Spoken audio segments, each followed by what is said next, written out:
Hari ini materi kita seharusnya adalah mengenai MySQL.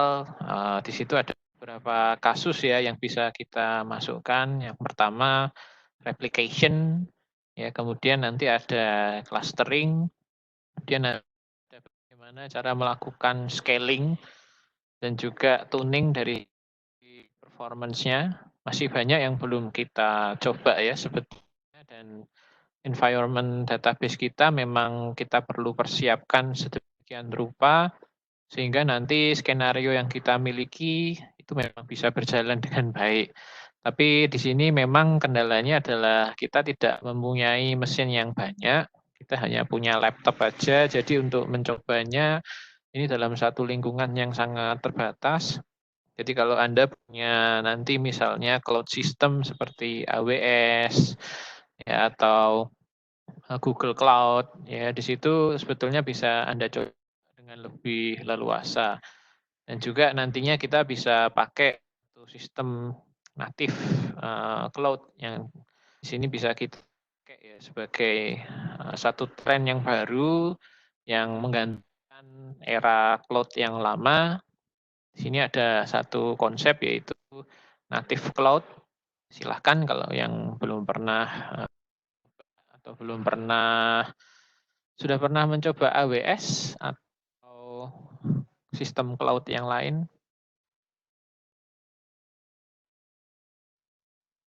Belum, Pak. Memang langganannya cukup mahal ya. Jadi kalau yang ingin mencoba secara alternatif itu di akun teman-teman bisa pakai sebetulnya Microsoft Azure. Ya, jadi di akun teman-teman itu sebetulnya ada trial Azure untuk sebulan. Jadi teman-teman dapat satu VM di situ. Ya, seperti langganan VPS memang di cloud systemnya ini kita bisa menambahkan memori. Kemudian di situ kita bisa menambahkan ya apa saja kapasitas yang ingin Anda tingkatkan ya dalam satu server. Kalau masalah VGA dan sebagainya, kayaknya terbatas juga sih, karena ini cloud-nya bukan untuk cloud system yang dikembangkan oleh, eee, misalnya untuk deep learning dan sebagainya ya, bukan untuk yang seperti itu. Jadi memang yang bisa ditingkatkan ya kapasitas memori, hard disk, kemudian prosesornya. Ya kalau yang belum pernah mencoba, sebetulnya bisa sih mencoba Azure, tapi kita nggak tahu nanti kalau kita apa sewaktu-waktu buat TA karena cuma 30 hari. Jadi kalau sudah pernah terpakai, ya sebaiknya dipakai untuk memang nanti kasus apa yang ingin Anda masukkan di situ untuk bisa dihitung ya di mesin virtual, di cloud system. Ya kalau Anda pakai sudah berapa hari ya nanti akan hangus gitu ya, tinggal kesempatannya berapa hari lagi. Saya kira itu untuk scaling up, kita nggak punya mesinnya. Ya nanti kita lihat atau kalau yang mau mencoba MySQL clustering, ya sudah dilihat beberapa tutorial ya untuk melakukan MySQL clustering. Terutama di sini kita bisa mencobanya ya nanti di Linux. Kalau coba di SAM itu agak susah. Dari semester-semester awal kalau bisa tolong dipersiapkan dua platform ya, Windows untuk Anda bekerja, menulis laporan dan sebagainya, dan Linux sebetulnya untuk lingkungan development yang bisa Anda pakai secara lebih leluasa karena memang library dan juga beberapa program itu natifnya memang di-build di atas C++ atau di-build di atas C sehingga harus berjalan di sistem operasi Linux.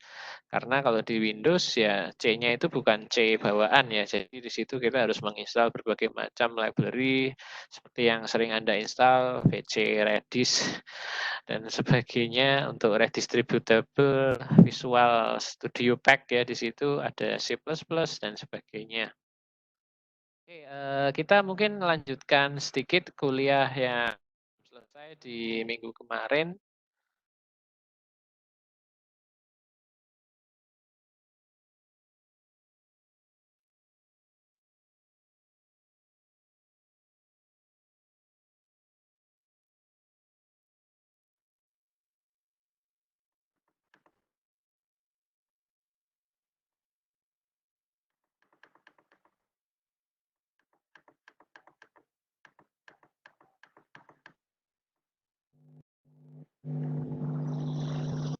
Artinya sampai sini ya kemarin.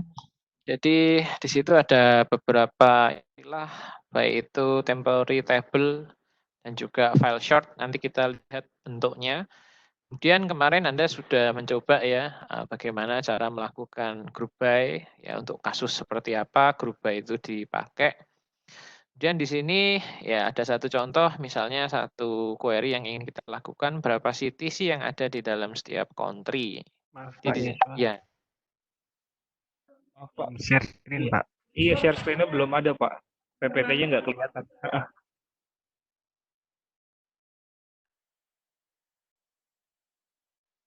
ya. Sudah terlihat. Oke, di sini kita lanjutkan yang di bagian group by ya kemarin. Jadi ada satu pertanyaan, di situ ada berapa city dalam satu country misalnya.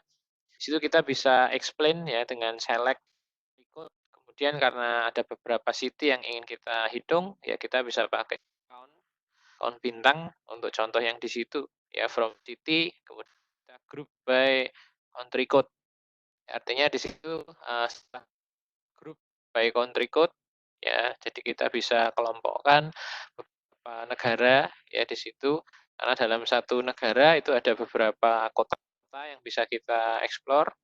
Sedangkan di situ sama seperti yang kita lakukan di pertemuan kemarin, ya kita select code-nya apa, misalnya ya kalau Indonesia 062 gitu mungkin ya, atau ID, IDN, atau yang lain gitu ya.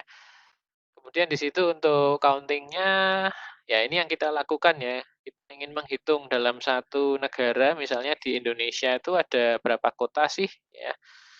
Jadi di situ ada satu keterangan di bagian ekstranya yaitu using temporary.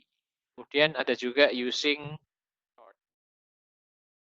Using temporary di sini ya itu membutuhkan temporary table di mana temporary table-nya itu menyebabkan sebetulnya query kita lakukan ini cukup slow gitu. Jadi kalau di situ di bagian ekstranya ada keterangan using temporary, ya meskipun di situ row yang kita lihat ada sekian gitu ya, dan indeksnya juga tidak aktif karena nol semua, itu sebetulnya sudah memperlama ya proses query kita. Karena apa?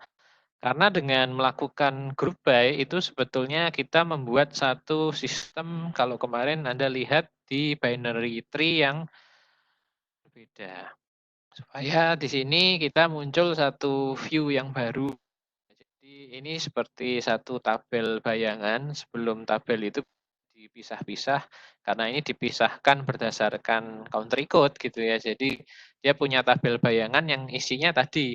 Ya. Jadi indeks atau tree yang dibangun itu akan baru.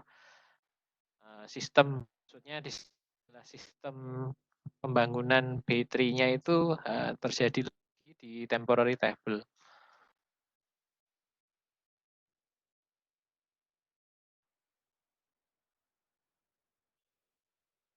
Beberapa teori mengenai temporary tables. Pertama, ya ini sebagai isu performance di MySQL itu menggunakan temporary table. Ketika query itu ada kata kunci group by, ada range-nya ditambah order by, dan juga beberapa ekspresi yang lain yang harus ya, si MySQL ini untuk mengubah susunan B-tree-nya. Itu nanti akan menyebabkan adanya temporary tables. Kemudian dua tipe dari temporary tables, ada yang di memori, ada juga yang di disk. Jadi selama mungkin Anda belum memakai komputer ya, informasi-informasi temporary table itu masih ada ya, masih eksis di memori yang Anda pakai. Demikian juga query-query lain yang Anda lakukan, ya sama diakses menggunakan memori, ya tetap ada informasinya sampai Anda restart, di situ baru agak hilang ya informasi query-nya, tabel yang terbentuk, yang di-load di memori seperti apa. Dan juga karena datanya itu disimpan di hard disk, ya tentu saja kita mengeksplorasi hard disk kita, sehingga di situ pakai on disk. Kemudian temporary table yang kedua, MySQL ya, dia mencoba untuk membuat temporary table itu di memori.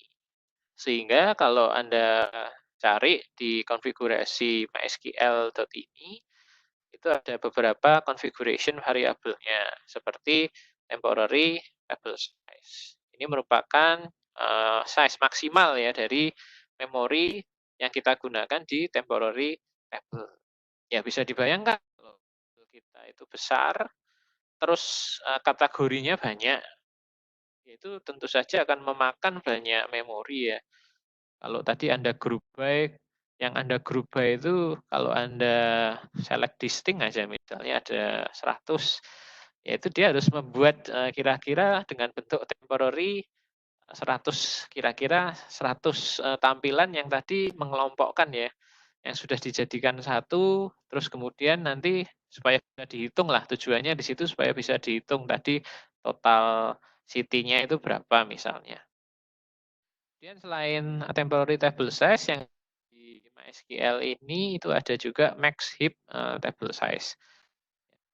Di sini bisa kita lakukan pengaturan maksimum size dari memori pada tabelnya.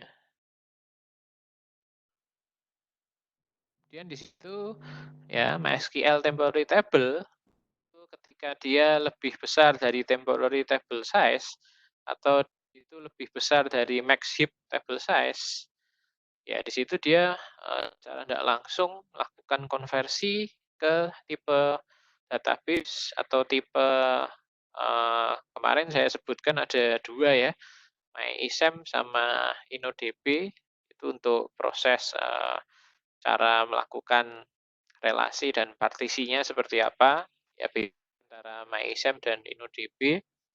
Jadi di situ di-convert ke MyISAM, ya kemudian temporary table-nya itu ya ada yang disimpan di hard disk. Ini kalau memang tadi tidak bisa disimpan di memori ya kita load di hard disk ya, dan formatnya itu. Dan engine di situ tidak mensupport blob atau teks ya. Jadi kalau punya data yang ini blob biasanya untuk image gitu. Tapi jarang sekali sih orang yang nyimpen image itu langsung di MySQL, biasanya cuma linknya aja atau teks ya. Kalau Anda punya artikel dalam satu blog, biasanya disimpan dengan format teks yang isinya artikel, di dalamnya ada format, ada syntax. Kemudian di situ misalnya select blob field from table group by field 1. Ya, terus kemudian ada juga ini satu query yang lain yang juga sebetulnya belum Anda coba ya, tapi bisa Anda coba, yaitu select concat ya. Dan select concat itu kita bisa menggabungkan beberapa kolom dengan beberapa persyaratan yang kita masukkan di situ. Misalnya string lebih dari 512 karakter itu kita gabungkan. Ya, jadi misalnya kalau ada string A gitu ya, itu lebih besar dari 512 karakter, nanti akan digabungkan dengan string B. Kalau string B-nya juga lebih dari 512 karakter. Yaitu satu fungsi yang mungkin belum disebutkan kemarin di advanced query, juga bisa dipakai. Kemudian juga perbaikan juga gitu ya. Jadi untuk tag ini sendiri ya tadi selain kita pakai data yang dari artikel juga bisa di situ kita gabungkan ya beberapa keterangan yang ada di kolom gitu jadi panjang gitu ya. Kalau isinya 512 karakter saya rasa itu satu paragraf lebih lah. Jadi kita menggabungkan beberapa paragraf ya itu bisa jadi seperti data teks juga. Kemudian di situ ada temporary table right away ya. Jadi Percona sekali lagi dia mempunyai satu sistem server sendiri, MySQL yang sudah di-tuning. Ya, jadi di situ yang bisa Anda coba sebetulnya yang cukup menarik yaitu nanti Percona cluster ya. Kita akan melihat cara Percona itu melakukan cluster seperti apa. Yang sebetulnya ya secara bawaan kalau Anda mau pakai cluster Anda sendiri itu tidak ada tuningnya ya.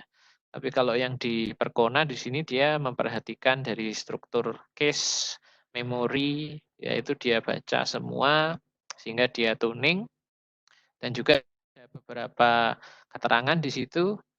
Ya, jadi Percona ini menggunakan New Memory Engine ya untuk block text support. Jadi alokasi memori untuk tipe-tipe data tertentu di Percona server itu dipisahkan dari tipe-tipe data yang biasa kita pakai ya, karena memang di situ akan memperlambat kalau tidak kita pisahkan. Ini secara praktis ya, ini tugas yang kemarin Anda lakukan ya. Jadi saya tidak tahu Anda mengimport berapa besar ya, kalau di situ tertera untuk tahun 2012 saja di situ size-nya gig ya. Dengan file-file yang diimport ya, file-file itu year sampai deep delay minutes. Jadi di situ sebetulnya Anda bisa coba saja. Memang kemarin saya bebaskan ya, artinya Anda bisa mencoba query. Ya, secara singkat tadi saya baca ini ya, tugasnya Gani, di situ dia menceritakan time-nya yang lebih singkat kalau kita punya indeks gitu ya. Ini saya tidak tahu aplikasi yang dirancang seperti apa. Jadi di situ pokoknya saya melakukan select di aircraft gitu ya. Terus saya cari yang Boeing itu misalnya dipakai oleh aircraft apa saja atau manufacturing yang memproduksi Boeing itu apa aja, mungkin maksudnya seperti itu. Ya ini tidak dijelaskan terlebih detail apa yang ingin dilakukan. Kemudian dia menjelaskan untuk melakukan query itu ternyata setelah diindeks ya berkurang waktunya, meskipun kalau dilihat tidak terlalu signifikan atau 0,00 ya. Kalau kita lihat karena database yang mungkin Anda import juga kecil, ya di situ belum terlalu terlihat ya. Ini total row-nya berapa? Tidak diceritakan.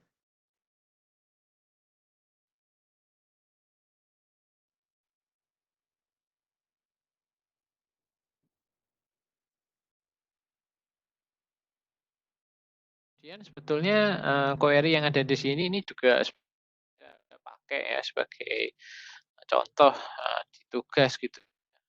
Kalau yang di sini kan belum dicoba memang, itu saya tidak tahu seberapa cepat atau seberapa yang kita eksplorasi atau indeks mana yang dipakai, indeks tunggal atau indeks combination yang ketika query ini dijalankan kena indeks yang mana ya. Jadi ini contohnya kita disuruh untuk mencari maksimum delay ya, dari penerbangan itu pada hari Minggu. Kemudian kita group by airline. Kenapa? Karena ada banyak airline. Ya. Jadi di situ misalnya saya grup airline itu carrier ya. Kalau di situ airline itu carrier. Day of week di situ 7 ya. 7 itu Sunday ya. Jadi dia mulainya dari satu itu satu itu mandi ya kayaknya kalau enggak salah ya. Bisa dibaca soalnya di situs-situs sebetulnya ada keterangannya ya. Jadi satu itu apa, dua itu apa. Terus kemudian yang kita select di situ ya pertama max departure delay minutes. Ya kita pengen tahu ya kalau hari kan dalam satu penerbangan tidak mungkin dia nerbangin cuma satu ya. Jadi di situ kita pilih yang max. Ya misalnya hari ini Lion atau Garuda yang paling lama itu yang mana? Di situ kita pilih yang max, maksudnya yang paling delay gitu ya. Terus carrier-nya apa, terus kemudian day of week-nya ditampilin juga enggak masalah ya, tapi kita sudah aware day of week ya enggak perlu ditampilin, kita sudah tahu itu yang hari Minggu gitu ya. Terus di situ nanti kalau kita lihat ya ternyata row yang tadi dari 2 giga database itu ya di situ tertera keterangan dia menggunakan temporary ya, karena ada group by, kemudian juga dia menggunakan file short ya di situ. harus mengurutkan juga ya. Di situ untuk row yang terjadi 483308 ini karena full table scan ya dan menggunakan temporary table karena belum dikasih indeks gitu ya. Kemudian setelah kita tambahkan misalnya indeks ini ya di situ kita explain lagi query-nya masih sama, indeks digunakan ya indeksnya di situ namanya tabel on time at k day of week. Jadi nama dari indeksnya adalah day of week. Itu row-nya yang dijelajahi lebih sedikit. Ya. Jadi penggunaan indeks itu better. Apalagi di situ maskapainya mungkin saya belum hitung ya. Kalau Anda mau hitung ya select distinct carrier itu ada berapa di counting aja.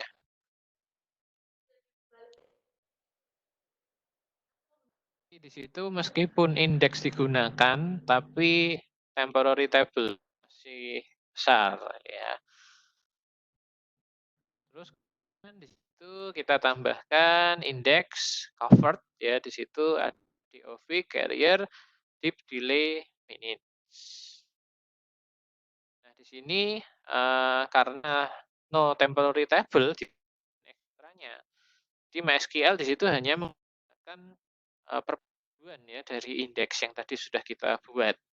Jadi artinya di situ ya query yang dilakukan masih sama kalau dilihat di situ. Kemudian karena indeksnya ini mengcover ya semua bagian yang kita di situ pertama digunakan untuk parameter where-nya ya. Parameter where-nya pakai d of week ya. Terus kemudian kita juga masukkan parameter yang ada di select ya. Jadi deep delay minutes-nya itu dimasukkan juga ke indeks. Terus kemudian selain itu carriers-nya juga dimasukkan ke indeks. Ya, di situ ternyata row yang kita jelajahi itu masih lebih banyak daripada yang sebelumnya, tapi tidak menggunakan temporary table ya karena dia hanya bermain indeks dari gabungan-gabungan indeks yang kita punyai di situ. Ya, ini dinamakan tight index scan. Nah, untuk mencobanya Anda bisa ya tadi ya menggabungkan beberapa field yang kita gunakan di dalam query, terutama yang di dalam select atau yang di belakang where itu field apa saja ya sampai di situ nanti Anda bisa ukur. Jadi pengaruh enggak misalnya di sini row-nya itu cuma 800.000 terus kemudian di sini row-nya 900.000 tapi enggak pakai temporary table ya itu berpengaruh enggak? Jadi dibagi ya kalau dilihat di sini ya selain dia itu di itu juga grup by-nya yang ada di sini itu bisa dimasukkan juga ke indeks. Jadi dia mengacunya bukan ke temporary table tapi ke indeks yang sudah dibuat gitu ya. Ini namanya tight index scan. Jadi kalau untuk menguji secara waktu ya Anda perlu seperti yang dilakukan Gani itu ya kita uji berapa second meskipun parameter waktunya itu sekali lagi itu pembulatan jadi tidak waktu second yang sebenarnya tapi ya kalau Anda mau coba juga bisa pakai MySQL Slab itu. Kalau kita select dari MySQL-nya langsung, itu second-nya bisa jadi ada beberapa pembulatan ya, jadi tidak terlalu detail, tapi ya enggak masalah kalau informasinya sudah kita bisa penuhi ya. Kadang 0,0000 panjang gitu. Kita enggak tahu itu nolnya berapa banyak, artinya berapa atau bahkan sampai mikrosecond, berapa mikrosecond atau kalau saking kecilnya database-nya sampai enggak tahu. Karena ya kalau database-nya ini 2 giga baru agak kerasa gitu ya. Terus kemudian di situ ya, mengapa covert index itu tidak baik ya. overt index itu tidak baik karena itu tipikal yang terjadi ya ketika kita explain yaitu range. Di situ dia menggunakan temporary. Jadi di sini ini query-nya agak sedikit di off week-nya di situ pakai range ya lebih dari 3. Kemudian group by-nya ada 2, carrier juga di off week ya. Jadi kalau kita cuma pakai index ya seperti itu, overt index yang digunakan range ya karena query-nya yang kita lakukan di situ ada range-nya ya di off week-nya dan juga ada group by-nya. By-nya 2 lagi gitu ya. Itu tidak terlalu bagus. Kemudian nah di sini ada beberapa satu hack ya yang bisa lakukan di situ misalnya ini ya kita bisa melakukan union. Day of week itu terdiri dari beberapa, maksudnya di sini tahu ya hari Senin, hari Selasa, hari Rabu. Ya, kita alternatifnya bisa melakukan union seperti itu. Asalkan apa? Asalkan kolom yang kita select itu sama. Ya, kalau kolom yang di-select berbeda ya nggak bisa lakukan union ya. Ini salah satu langkah praktis tadi. Daripada day of week lebih besar dari 3, itu mending kita pecah jadi union seperti ini. Ya, nanti sekali lagi untuk membuktikannya perlu dieksplorasi lagi ya, karena beberapa query di sini memang belum dicoba. Jadi tugasnya bisa dilanjutkan ya, itu makanya kenapa tadi bilang tugas itu ya setiap ada progres silahkan dikirim, nggak masalah, itu untuk supaya Anda tetap fokus gitu ya. Jadi minggu ini kita tambahkan apa di tugas itu. Ya ini sebetulnya Anda mau coba atau tidak ya itu sekali lagi bentuk dari rasa keingintahuan Anda gitu ya. Apakah betul ketika saya melakukan hack seperti ini itu query-nya jadi meningkat atau di situ tabel yang kita jelajahi atau row yang kita jelajahi lebih sedikit ya. Ini kalau kita ya di untuk jadi union ya, ternyata di situ ekstranya masih ya kita pakai untuk yang pertama, untuk row yang pertama di situ indeksnya berjalan ya. Kemudian untuk yang row kedua di situ indeksnya juga berjalan, covernya jadi ikut dipanggil gitu ya. Nah, union result-nya ya di situ baru yang kita masukkan di temporary. Jadi intinya di sini adalah ketika kita membuat query seperti ini ya, yang day of week-nya itu 3 hari Rabu, itu yang penting kita tampilkan dulu gitu ya. Jadi kita enggak pakai temporary apapun, yang penting saya ketemu nih 3-nya. Terus setelah itu saya ketemu 4-nya, yaitu yang di row kedua ketemu nih 4-nya tanpa menggunakan temporary.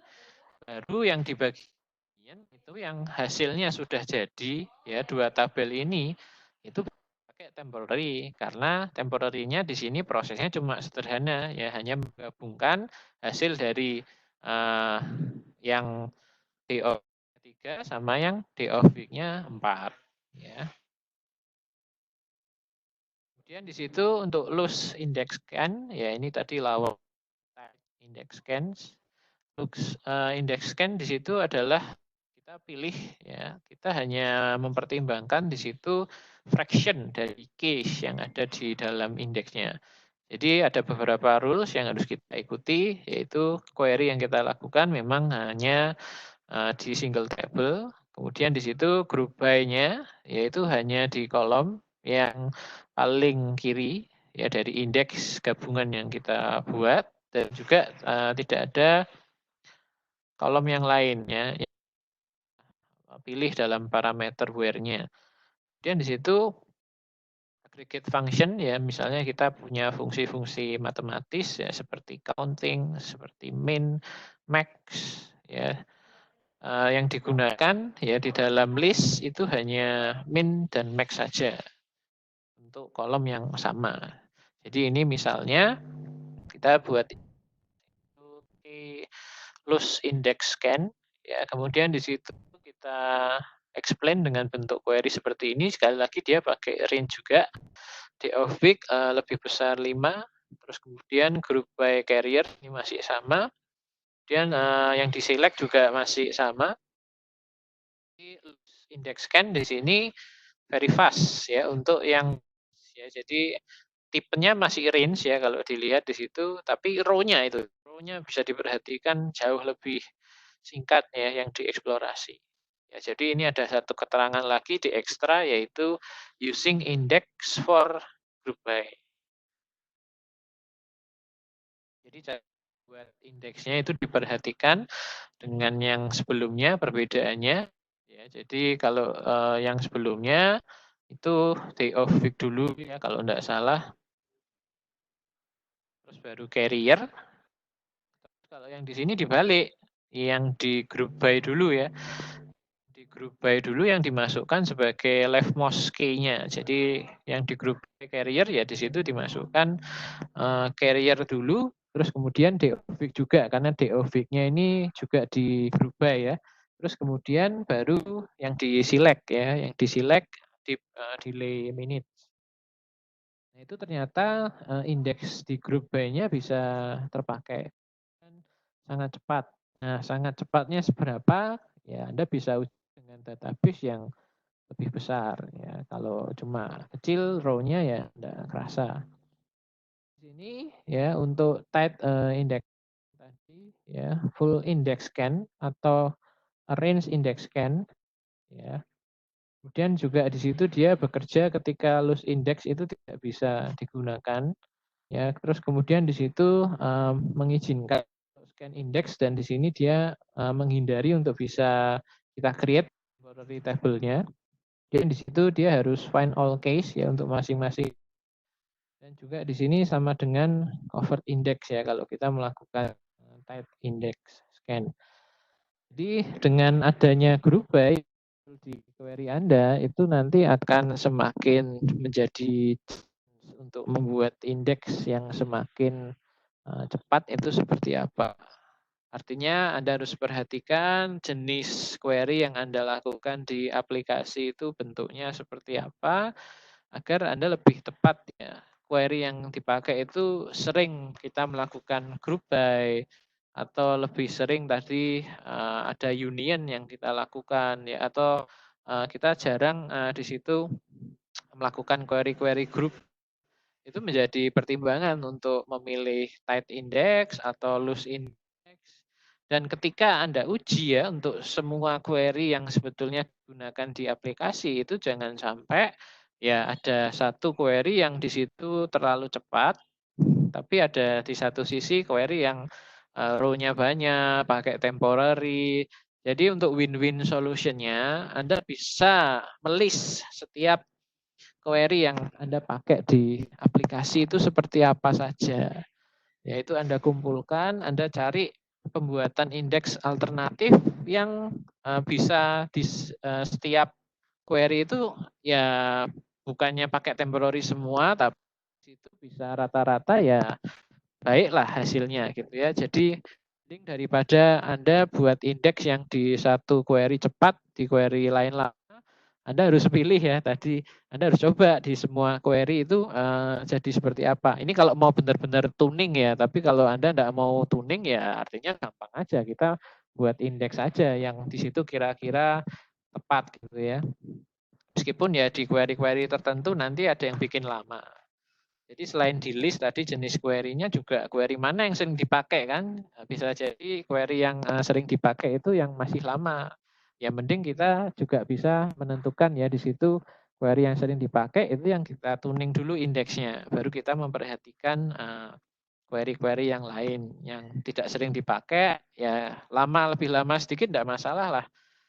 Ya artinya kalau mau win-win solution kita bisa mengarrange indeksnya seperti itu. Tidak bisa kita paksakan indeksnya itu harus semua tight index, indeksnya harus semua loose index. Ya nanti malah ketika aplikasi berjalan saling rebutan, cepet-cepetan, malah jadi rusak semua gitu ya. Bisa jadi gitu ya. Kemudian di situ ini contohnya kalau kita versuskan indeks dibanding type index, tabelnya masih sama, data 2 giga, indeksnya sendiri 210 mega, cukup besar ya indeksnya. Dan di situ kita pakai ini key-nya loose nya ya, di situ carrier dulu, kemudian covered-nya juga kita ya, jadi kita ini padukan ya, kita pengen tahu loose index sama tight index, ini saya buat bersamaan. Engine-nya pakai InnoDB di situ. Ya, ini kemudian saya gabungkan beberapa query. Saya rasa query-query-nya masih sama-sama ini ya. Jadi yang ini day of 5, terus group by carrier day of week. Yang terpakai covered ya. Jadi possible key-nya yang covered ya, yang kepake yang loose index scan ya. Jadi ini yang kepilih loose index scan kalau seperti ini ya, karena di situ dia pakai carrier-nya ya, kena dulu ya di situ. Terus kemudian yang selanjutnya ya dengan range masih tetap kena yang loose index. Ya bagus lah, jadi 213 sedikit ya. Terus ini ditambahin ya. Ini query-nya tadi tidak sama dengan tapi lebih besar. Terus ditambahin belakangnya order by. Order by DDM ya, karena DDM-nya itu yang kita urut. Kita pengen tahu yang paling telat siapa, descending gitu. Loose index-nya masih jalan ya. Tapi ada teorinya. Terus pakai temp file short juga ya, karena ada group by dan order by itu nanti menimbulkan file short juga ya. Terus di sini sebetulnya kita bisa mengignore indeks juga ya. Jadi di sebelah from itu bisa kita masukkan ignore index. Nah ini kalau loose indeksnya tidak kita ya, di situ row-nya jadi range scan ya, jadi panjang, temporary-nya kepake.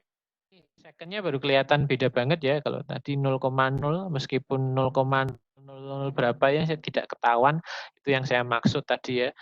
Jadi 0,005 kan harusnya gitu ya. Kalau 0,005 di sini dibulatkan ya 0,00 sehingga tidak kita ketahui berapa second itu. Tapi kalau ada satu gini baru muncul ya 1,3 misalnya.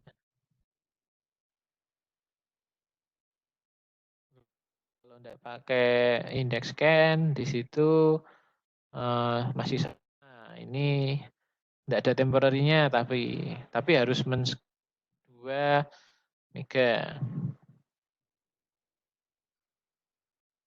Jadi sebetulnya perbandingannya seperti itu. Kalau loose in itu waktunya bisa di bawah sekali, tight index kan ya di tengah itu 0,4 ya. Kalau temporary table bisa 1 detik lebih. Jadi ya ini ada beberapa query yang memang di sini ternyata tidak mengcover loose index scan ya, yang tadi sudah kita buat. Karena ada apanya? Nah ini, karena ada query-query selain min sama max. Kita pakai average nih. Nah makanya tadi saya bilang, di setiap query yang Anda punyai di satu aplikasi, itu di list dulu ya, mana yang pakai fungsi-fungsi mat, mana yang pakai fungsi-fungsi khusus ya seperti concat lah, itu kita data dulu. Jadi indeksnya itu bisa kita buat, artinya kita mengcover beberapa lah. Artinya untuk win-win solution ya kita juga bisa buat banyak mungkin jenis indeks. Nanti kena yang mana gitu ya. Tapi jangan ngasal sih, artinya tinggal bolak-balik aja enggak boleh lah. Kita harus tahu lah esensinya, bukan Pak, saya buat aja Pak, kalau misalnya indeks-indeks tadi ya dengan tipe-tipe seperti itu, saya buat Pak, kalau di situ misalnya group by carrier, D of week, dan apalagi gitu ya, atau select-nya saya tambahi apalagi, ya saya masukkan, saya tukar-tukar aja. Siapa tahu kena. Itu ya bisa jadi itu langkah-langkah yang sedikit pragmatis ya, tapi ya mungkin tepat juga kadang. Jadi kita bisa ya dibolak-balik aja lah yang kita pakai, siapa tahu ada yang kena gitu ya indeksnya, itu bisa jadi. Tapi kan tidak secara engineering kita merekayasa ya, harusnya kita betul-betul atau capek lah Pak kalau kita harus menganalisa seluruh query yang kita punyai ya. Ya kita pakai rule of thumb yang sudah kita percayai aja seperti apa. Nanti baru kalau ada kasus-kasus baru, kok lemot ya, ada customer misalnya, ini kok pakai aplikasi buat kasus ini kok lemot, baru kita tuning. Ya itu juga tidak masalah sih. Kan untuk best practice ada banyak cara ya, kita bisa mentuning itu di tengah-tengah, asalkan tidak nambah kolom baru di tengah-tengah, itu payah sekali ya. Pernah mungkin aplikasi kurang satu kolom, terus yang data lama itu ya seperti ada yang hilang gitu ya. Itu gimana cara ngisinya? Ya kan, jadi kalau nambah kolom di tengah-tengah itu sebetulnya tidak disarankan ya, kecuali memang untuk beberapa kasus yang genting ya. Nah kalau nambah indeks sih tidak terlalu masalah, asalkan indeksnya tidak atau yang indeksnya tidak membuat malah ada query-query yang lain, bisa jadi ribet gitu ya. Tapi sebenarnya tidak membuat ribet, ya asalkan cara membuat indeks Anda itu tepat, ya sebetulnya masalah. Ya ini sekali lagi ini ketambahan average ya. Terus di situ karena ketambahan average, yang kepake sekarang yang cover. Ya, kalau tadi sebelumnya loose index scan, sekarang yang kepake yang cover. Nah, karena yang pakai yang cover, ya di situ di filternya perbaiki ya. Terus di situ ada file short-nya karena ada group by. Meskipun tidak ada order by-nya ya, file short-nya tetap ada. Nah, sekarang di sini ya misal order by dan file short ini contohnya ya. Kita diminta untuk mencari 10 kota di US dengan populasi paling besar. Ini query yang kita pakai ya. Jadi pastilah kita pilih USA. Terus kemudian di situ kita order ya supaya kita tahu population yang paling banyak di mana. Terus karena di situ kita mau top 10 ya bisa kita pakai limit 10 itu kalau di MySQL, kalau di SQL Server pakai top 10 ya. Tapi top 10-nya di setelah select. Jadi ya ini misalnya contoh query yang sudah terbentuk ya. Ini untuk mencari top 10 dan di situ digunakan file short ya karena ada order by-nya.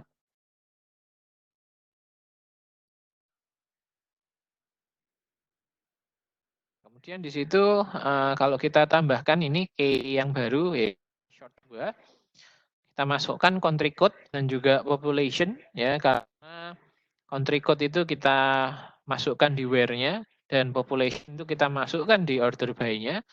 Nah, kalau order by ini ikut dibuat jadi indeks gabungan ya di situ, maka file short-nya jadi hilang nih.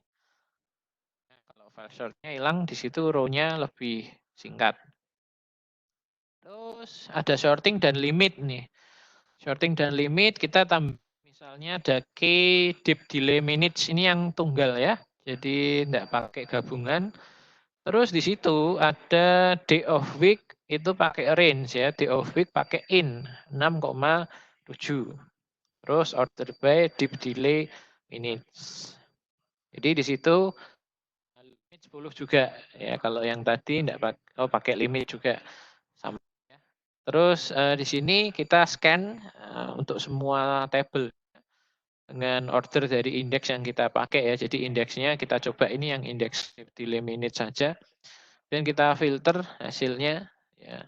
Di sini akan stop setelah menemukan 10 row ya. Jadi ya ini yang di sini tidak dijelaskan dia stop setelah berapa row ya. Tapi kalau dilihat di situ row yang dijelajahi lebih sedikit ya.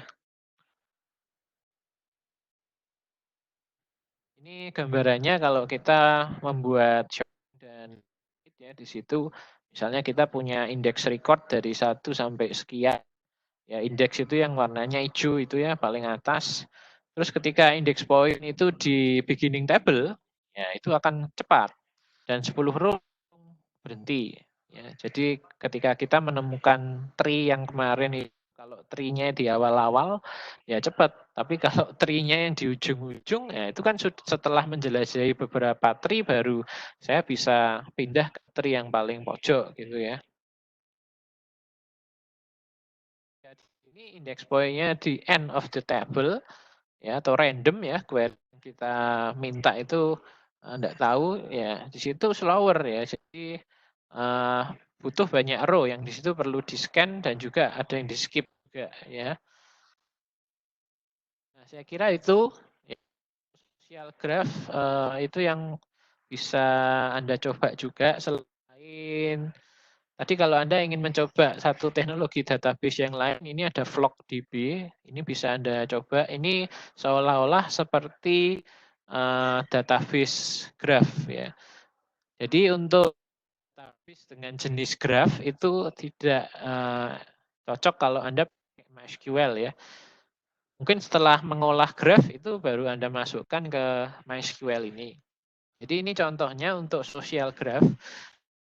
Itu menggambarkan relasi kita yang ada di sosial media ya. Jadi source ID itu anggap aja ID kita. Destination ID itu adalah teman-teman kita. Jadi bisa kita runut di situ bentuk pertemanan kita seperti apa. Nanti kita bisa mengerti misalnya kalau saya berteman nih dengan A, ternyata A juga berteman dengan B. Ya, di sisi lain saya berteman dengan temannya si B. Nah, itu kan secara tidak langsung berarti saya berelasi dengan tadi teman yang saya relasikan pertama di ID saya gitu ya. Itu masalah graph sih. Jadi Anda bisa mencari, Anda bisa melakukan suggestion teman-teman. Ya biasa ya kalau di sosial media Anda pasti direkomendasikan untuk mengenal beberapa teman yang mungkin itu relasi dari teman Anda. Atau saya tidak tahu itu relasi dari mana. Karena kalau diurut source ID-nya itu bisa ketemu ke ID Anda, ya kan bisa jadi. Ya. Jadi mungkin yang dicari ini dari orang lain gitu ya, tapi setelah dirunut-runut ternyata itu mempunyai relasi juga dengan Anda gitu ya. Mungkin bukan relasi tanpa perantara ya, tapi ada banyak perantara teman-teman yang lain baru bisa di situ nanti dihubungkan ke Anda. Ya itu gambarannya aja sih untuk social graph ya.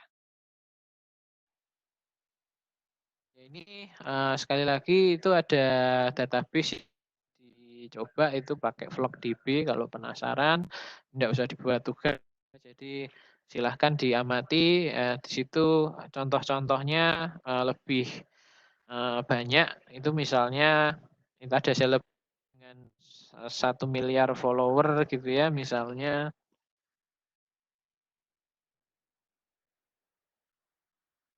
Ya, paksa artinya struktur sosial graph kita bawa ke MySQL. Ya sekali lagi kalau Anda MySQL tadi bukan langsung kita bisa bicara karena bukan graph database ya. Anda bisa cari sih varian dari graph database antara lain Neo4j kalau yang dipakai di apa atau kalau Anda pakai Spark nanti Anda bisa pakai data frame. Jadi di sini ada beberapa varian ya kalau memang core-nya di RDBMS jadi memang cocok untuk data-data relasi. Tapi relasi itu bukan data-data dengan graph ya. Relasi itu dalam hal entity-nya ya yang kita lihat kemarin gitu ya. Primary key mana, foreign key itu mana. Sedangkan di database graph ini bisa kita terapkan antar relasi itu seberapa kuat. Jadi kalau tadi misalnya Anda punya teman, terus di sistem mensuggest misalnya teman-teman dari teman-teman yang lain, itu kan relasinya tidak langsung ya, artinya dia kenalan dengan banyak orang dulu sampai bisa menemukan Anda gitu ya, itu relasinya lemah. Jadi di graph database itu karena bentuknya array gitu ya.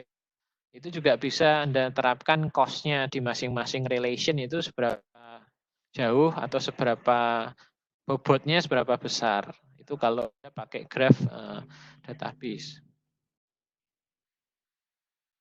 Kemudian kita lanjutkan materi yang harusnya dibahas.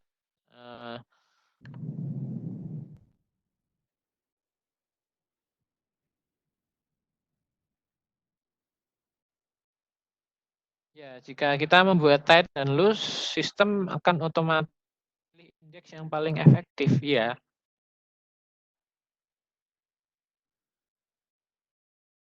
Sistemnya akan memilih ya, yang bagus yang mana.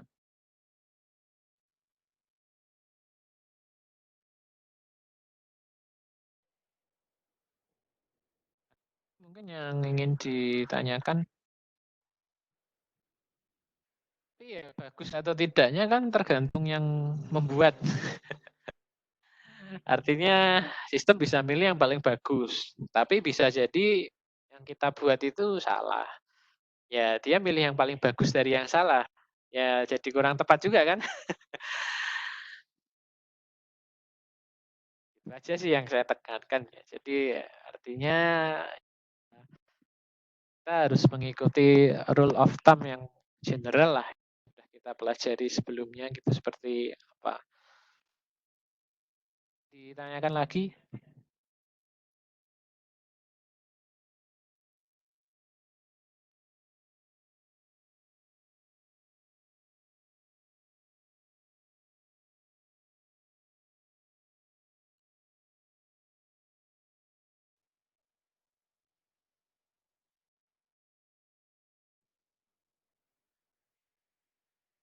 Sebetulnya untuk membuka kuliah ini saya harus bercerita mengenai distributed database ya.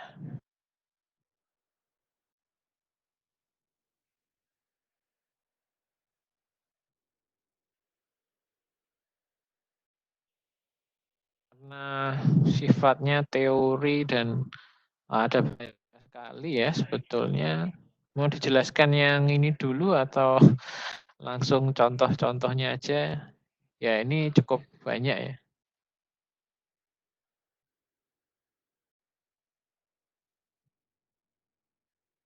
Ya ini nanti enggak apa-apa kalau mau ya share juga ini untuk slide-nya, tapi mending dibaca sendiri ini karena cukup banyak ya. Mungkin kita lihat sebentar lah, enggak apa-apa ya di sini.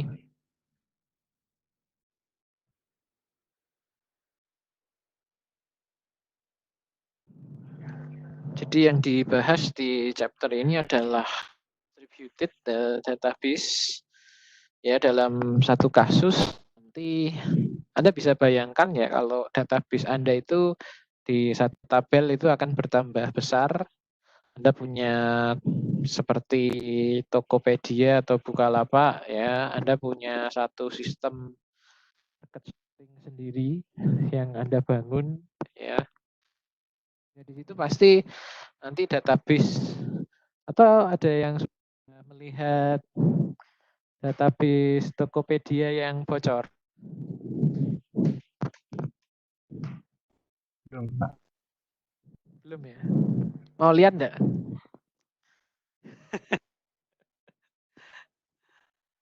4 giga sih. Mau lihat enggak?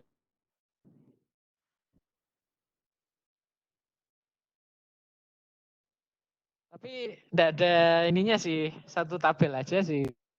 Jadi enggak ada strukturnya. Mungkin kalau yang Anda penasaran kan strukturnya kayak apa nih. Kemarin malam saya ikut digital forensik. Ya di situ dibahas ya Tokopedia kemarin kok bisa ya database yang sebesar itu bisa bocor. Kasusnya seperti apa? Ya kalau dilihat di struktur tokopedia.txt itu yang file yang tersebar yang sudah diupload ke publik belum lihat ya. Itu database-nya pakai PostgreSQL. ya bukan pakai MySQL, dan disimpannya di environment cloud AWS. Jadi di dalam lingkungan development nanti AWS itu bisa Anda bagi ya, mana yang public, mana yang private. Public itu di mana kita mengirim source code dari hasil development kita ya ke situ. Sedangkan private adalah pure di situ digunakan untuk development. Jadi kemarin ada tendensi yang tidak diketahui kenapa di situ engineer-nya Tokopedia itu menyebarkan database dari usernya ya. Jadi kemarin yang saya tangkap secara sederhana ya di seminar kita juga sama-sama tidak tahu karena kita bukan orang Tokopedia. Tapi di situ kita melihat ada beberapa engine ya yang dipersiapkan di AWS. Jadi Tokopedia itu pakai AWS ya karena dia sudah pusing untuk melakukan distributed database ini. Dia sudah angkat tangan. Jadi ini materinya sebetulnya cukup berat, apalagi kalau tidak pernah mencoba gitu ya, dan kita tidak punya environment database yang bisa kita kembangkan sampai ke distributed database ini. Jadi minimal kalau mau nyoba ini kita harus punya cloud ya. Karena sekali lagi kuliah ini dulu didesain hanya untuk teori. Ya saya belum berpikir ya, bagaimana ini merancang lab cloud nanti di sini cocok ya untuk environment distributed database yang jumlah database-nya terus berkembang.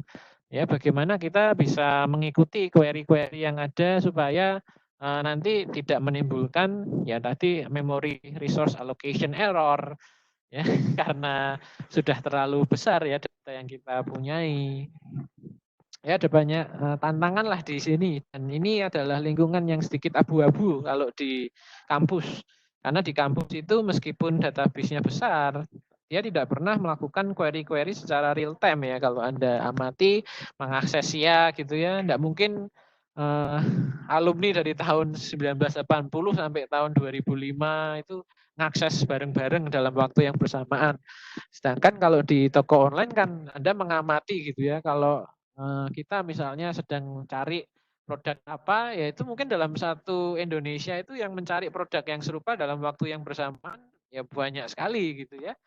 Terus apa yang terjadi di database-nya gitu ya? Anda pernah membayangkan enggak kalau baru buat tabel di SQL saja saya rasa wah susah. Bagaimana membayangkan tabel yang sebesar yang dipunyai toko online dengan kira-kira kalau tidak salah hitung 30 sampai 40 juta pelanggan.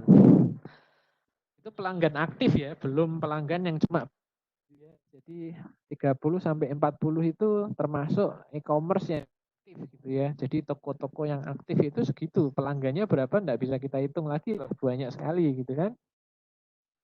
Ya, kemarin dibahas ada beberapa kasus sih sebetulnya. Ya paling mungkin ya orang dalamnya gitu ya. Tapi kan kita tidak bisa berasumsi, kita tidak punya bukti kan yang jelas seperti apa. Atau ya ada yang bercanda, oh mungkin ada engineer baru yang lupa dia melakukan dump database itu tapi dia kira di private AWS-nya tapi malah masuk ke AWS-nya bisa jadi ya karena tapi kalau engineer awal-awal saya rasa tidak bakal dipercayai database yang real time ya. Mungkin database backup itu yang bocor itu bisa jadi database backup-nya ya kan. Setiap saat perlu kita backup tuh. Kalau tidak ya bisa kacau dunia persilatan nanti ya. Ada mungkin yang nanti Pak saya pengen praktek di Tokopedia atau di Bukalapak. Ada yang punya link. Kalau saya enggak punya, saya sudah resign. Ada cita-cita ya bisa mengajukan. Karena kalau Anda, saya rasa KP di tempat seperti itu, ilmu yang Anda dapat di kuliah itu akan di situ langsung bertambah secara eksponensial yang belum pernah Anda pelajari, tools-tools apa yang belum pernah Anda coba di situ, Anda langsung dipaksa untuk bisa ke tuning ke environment yang sudah dimiliki oleh startup atau minimal kerja di startup ya. Saya dulu juga pernah cerita bahwa pernah jadi konsultan di salah satu startup, meskipun startupnya gulung tikar sekarang. Jadi ya dari situ saja, artinya saya sudah mendapatkan banyak ilmu ya yang bisa saya sharing di sini. Jadi memang ya untuk lecturer itu diharapkan dengan kampus Merdeka ini ya nanti kita dengan bebas magang. Jadi bukan hanya mahasiswanya ya. Artinya di sini dosen nanti harus jadi penggerak ya. Artinya mau tidak mau dosen nanti beralih profesi. Jadi konsultan di perusahaan kalau kampusnya ini kampus Merdeka gitu ya. Ada mendengar desas-desus kampus Merdeka gitu. Belum, Pak. Baru berita doang sih, Hmm. belum pasti. Hmm. Ya, yang sudah digodok oleh Prodi ini 17 SKS itu sama seperti ketika Anda magang di PLN itu bisa dibebaskan. Artinya ya kalau bagus nilainya A gitu ya, sesuai nilai magangnya sih. Nah, nanti di ke depan itu seperti itu di semester 6 dan semester 7 ya silahkan Anda magang. Maaf, Kak, mau nanya. Hmm, Untuk dari alumni-alumni TI itu yang kayak kerja di startup atau Telkom Indonesia itu ada nggak ya? ya banyak.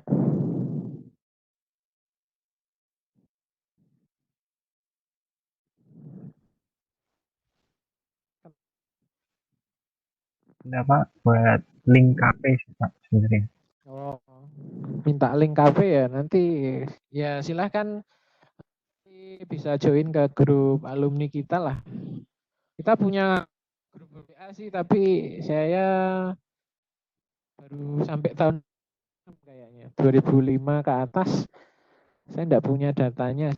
Tapi ya beberapa pernah saya kontak lah, saya kenal gitu ya. Tapi Anda mau KP di mana, di tempat apa ya nanti silahkan aja diajukan. Siapa tahu saya kenal, tapi saya enggak punya banyak kenalan sih. Ya kalau saya kenal, bisa saya forwardkan ya enggak masalah gitu. Ya yang saya kenal itu yang di Desnet, kalau yang di Semarang gitu ya. Kalau yang di jauh-jauh saya enggak tahu. Di Jakarta gitu, saya enggak tahu ya. Ya tapi enggak ada salahnya tanya kalau mau link mau kerja di mana atau kalau ada magang.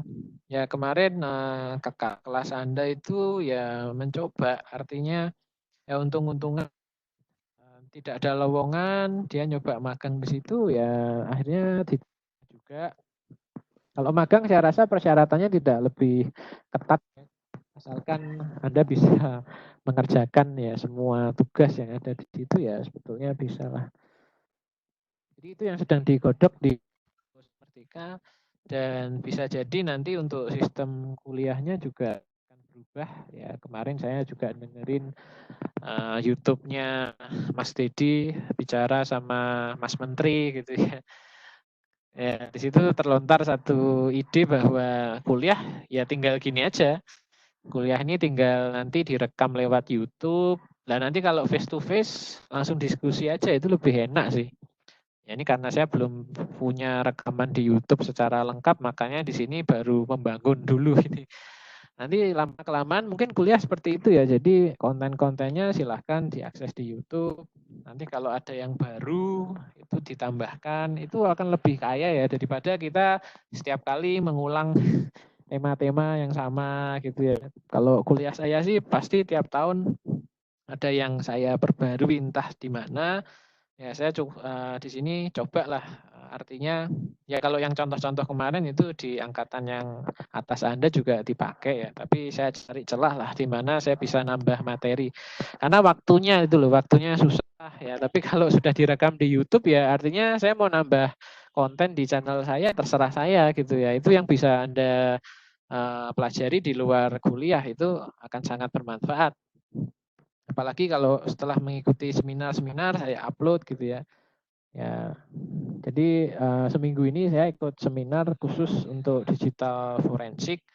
Ya, sifatnya webinar semua, tapi materinya cukup padat. Ya kalau bisa nanti akan saya share beberapa link videonya, tapi jangan disebarkan ya. Karena ada copyright-nya, tapi kalau untuk mahasiswa ya saya share aja di situ supaya nanti lebih mengerti lah di dunia digital itu ada kasus apa saja ya namanya forensik. Ya ini berbicara sedikit ngalor ngidul, enggak apa-apa di sini supaya latar belakang yang Anda pelajari itu sebetulnya beraneka ragam dan saya tipikal sebetulnya di sini materi-materi yang saya berikan itu beberapa itu langsung ya, jadi sifatnya ada yang belum saya coba gitu ya, tapi saya coba utarakan dulu. Siapa tahu nanti Anda bisa mencoba gitu. Jadi bisa jadi ada materi-materi yang di sini yang saya sampaikan itu belum pernah saya coba sebelumnya di kuliah sebelumnya gitu maksudnya. Ya itu supaya merangsang Anda untuk terus ya belajar di sini di mana sebetulnya ada banyak materi-materi yang belum kita pelajari ya di kampus atau di kuliah ini. Oke, tanpa perlu berlama-lama di sini kita masuk aja.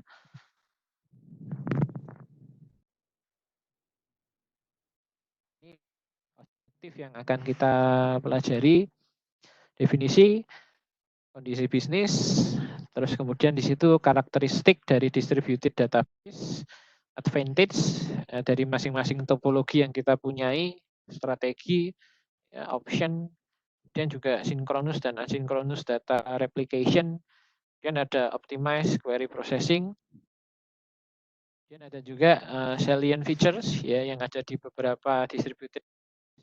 Karena bisa dibayangkan database yang ada di dalam distributed database ini tidak terlalu bersih ya. Bisa enggak Anda bayangkan artinya ketika saya melakukan insert ya di satu database terdistribusi yang saya punya itu belum tentu value-nya itu ada di setiap database yang tadi join ya di dalam replika saya atau di dalam cluster saya. Ya. Distributed database di situ adalah single logic database ya yang disebarkan secara fisik ya beberapa komputer dengan beberapa lokasi ya kemudian di situ dikoneksikan dengan jaringan ya, kalau mau tidak mau di sini Anda misalnya ngambil paket SI atau Anda ngambil paket programming jaringan tidak bisa ditinggalkan karena ada distributed programming ya ada distributed information system. Kemudian selain distributed, ternyata ada satu istilah yang lain, decentralized database, yang merupakan koleksi dari independent database pada komputer yang tidak tergabung di dalam jaringan ya di situ. Jadi nyimpen datanya itu secara terpisah ya, misalnya untuk departemen A disimpan di komputer 1, untuk departemen B disimpan di komputer 2. Itu kan nanti butuh satu komputer lagi untuk menggabungkan hasil ya dari kedua departemen itu supaya informasinya lebih lengkap gitu kan. Memang istilah ini tidak sama ya. Ini alasan distributed database ya. Jadi di situ ada business unit otonomi ya karena di dalam setiap departemen yang kita punyai di dalam satu perusahaan itu memiliki hak dan juga memiliki tugas masing-masing ya. Bisa jadi ada beberapa tugas yang melibatkan database dari business unit yang lain ya mau tidak mau kalau orang keuangan itu harus meninjau dari sisi produksi atau dari sisi konsumsi ya yang kita maksudnya kalau kita punya barang-barang yang didatangkan gitu ya kalau kita punya pabrik dan sebagainya kan ada konsumsi dari bahan baku gitu kan ya itu mau tidak mau kan melibatkan database di beberapa departemen di sharing ada yang enggak ya kalau pajak-pajak gitu enggak di sharing lah di departemen yang lain gitu ya yang perlu tahu cukup departemen keuangan dan sebagainya itu kasus realnya seperti itu. Jadi ada sharing, ada cost communication yang perlu kita bangun di situ. Ya, namanya communication harus ngalai lah. Artinya kalau saya butuh data A, ya di situ mana yang kita korbankan, departemen A atau departemen B yang harus membuat interface baru ya untuk mengakses data yang ada di luar departemennya. Jadi communication itu pasti butuh cost. Kemudian di reliability dan cost. Ya.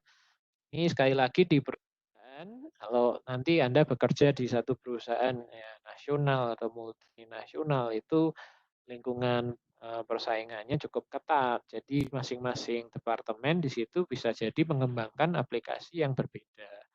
Misalnya dulu ketika klien saya itu PLN, di situ PLN itu mengembangkan aplikasi A, tapi di pembangkit yang tempat dia beli listrik di situ aplikasinya B. Nah, terus PLN-nya mau aplikasi A ini masuk ya ke pembangkit. Ya, pembangkit tidak mau, pembangkit tidak bisa pakai aplikasi A, gitu kan?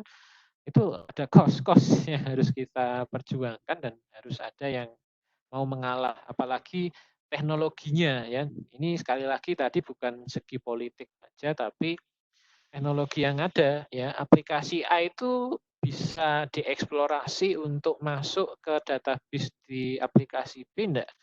Atau struktur database-nya berbeda sekali enggak dengan yang ada di aplikasi B. Ya, jadi pemikirannya ini ditarik sedikit ke atas gitu ya.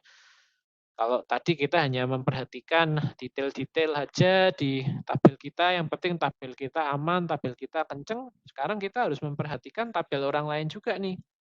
Karena tabel orang lain itu di situ ya kita akses juga karena kita butuh data yang di situ menggabungkan beberapa informasi ya, apalagi laporan keuangan. Ya, Anda beli spare part berapa banyak. Ya, di situ kan harus ditinjau dan mau tidak mau tadi kita harus bekerja sama secara teknologi. Ya, kalau misalnya aplikasimu aplikasi desktop yang jadul, ya ini pengalaman gitu ya. Jadi saya dulu memang sering diberi tugas untuk ini freelance gitu ya. Jadi selain jadi konsultan, saya juga pernah freelance. Jadi apa saja pernah saya jalani sebetulnya sebelum ke sini. Ya, jadi dulu ketika freelance itu banyak aplikasi-aplikasi desktop yang harus saya translate ke dalam aplikasi web ya, karena aplikasi desktopnya itu cukup jadul, masih pakai Fox Pro. Fox Pro itu mungkin Anda belum lahir ya. Atau kalau yang sekarang lagi tren ya, mungkin Anda pernah baca di Detik, COBOL ya. Jadi ada beberapa perusahaan besar, enggak tahu saya seperti IBM atau Microsoft itu yang membutuhkan engineer COBOL lagi. COBOL itu jauh lebih lama daripada Fox Pro ya. Fox Pro itu pernah ke Indomaret atau ke mall yang supermarketnya masih jadul ya. Ini saya sebut saja merek gitu ya karena sudah tutup. Sri Ratu mungkin ada yang pernah ke Sri Ratu dulu. Nah itu masih pakai Fox Pro, jadi tampilannya masih hitam putih ya. Pernah ya melihat yang seperti itu ya di beberapa Pernah nggak? pakai. Pernah ya. Itu pakai Fox. Jadi Fox Pro yang hitam putih ya. Kalau Fox Pro yang berwarna ada juga sih.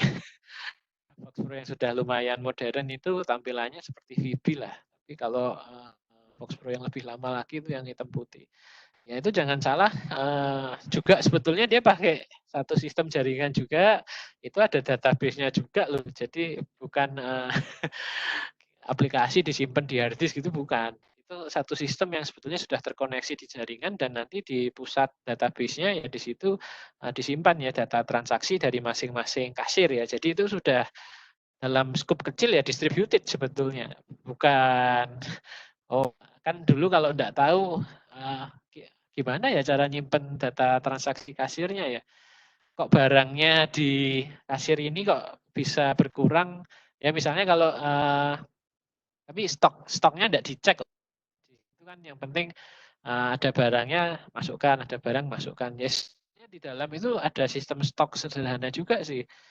Ya, artinya kalau stok sekarang didiskon, nah itu kan ada parameter yang perlu disetting. Itu disetting di program ya.